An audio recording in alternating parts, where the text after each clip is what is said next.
வணக்கம் Abraham. Tirunelveli town sub inspector Jakir Hussain பிஜ்லியின் கொலை வழக்கில் 2 நாட்கள் நீதிமன்றம் அவர்களை விசாரிக்க உத்தரவிட்ட நிலையில் கொலை வழக்கில் முக்கிய குற்றவாளியான கிருஷ்ணமூர்த்தி, அவரது சகோதரர் கார்த்திக் மற்றும் அக்பர் ஷா ஆகிய 3 பேரில் 2 பேரை தற்போது போலீசார் விசாரித்து வருகின்றனர். அப்ரஹாம், அவரது அந்த விசாரணையில் இடப்பிரச்சனையில், அந்த திருநெல்வேலியில் இருக்கக்கூடிய டவுன் இடப்பிரச்சனையில் தொடர்ந்து இடையூறு செய்து வந்ததால் அவரை வெட்டி கொலை செய்ததாக முக்கிய குற்றவாளியான கிருஷ்ணமூர்த்தியின் சகோதரர் வாக்குமூலம் அளித்திருப்பதாக தற்போது காவல்துறையில் இருந்து தகவல்கள் வெளியாகி உள்ளது.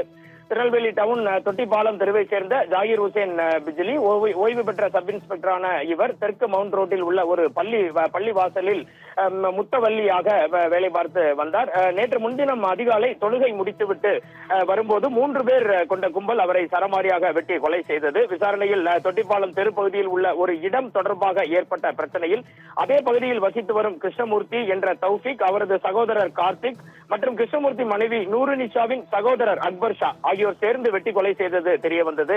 இந்த சம்பவத்தில் கார்த்திக் மற்றும் அக்பர் ஷா திருநெல்வேலி கோர்ட்டில் சரண் அடைந்த நிலையில் ரெட்டியார்பட்டி மலைப்பகுதியில் தலைமறைவாக இருந்த கிருஷ்ணமூர்த்தி போலீசாரால் துப்பாக்கியால் சுடப்பட்டு நெல்லை அரசு மருத்துவமனையில் சிகிச்சை பெற்று வருகிறார். இதனிடையே தலைமறைவான நூருநிஷாவை கேரள மாநிலம் திருவனந்தபுரத்தில் தனிப்படையினர் முகாமிட்டு தேடி வருகின்றனர். இந்த இடப்பிரச்சனை விவகாரத்தில் முறையாக செயல்படாததாக கூறி இன்ஸ்பெக்டர் கோபாலகிருஷ்ணன், உதவி கமிஷனர் செந்தில்குமார் ஆகியோர் பணியிடை நீக்கம் செய்யப்பட்டுள்ளனர். மிகுந்த பரபரப்பை ஏற்படுத்தியுள்ள இந்த வழக்கில் கோர்ட்டில் சரணடைந்த கார்த்திக் மற்றும் அக்பர் ஷா ஆகியோரை நாம் ஏற்கனவே தெரிவித்தபடி 2 நாட்கள் காவலில் போலீசார் நேற்று எடுத்து ரகசிய இடத்தில் வைத்து தொடர்ந்து விசாரணை நடத்தி வருகின்றனர். அப்போது அவர்கள் கூறுகையில், எங்களுக்கு சொந்தமான இந்த இடத்தை நாங்கள் அனுபவம் செய்வதற்கு ஜாகீர் உசேன் பிஜ்லி தொடர்ந்து தடையாக இருந்து வந்ததாகவும், மேலும் அவர் எங்களுக்கு பல்வேறு இடையூறுகள் அளித்ததோடு எங்களை கொலை செய்யவும் திட்டமிட்டுள்ளதாக எங்களுக்கு மனதில் தோன்றியது.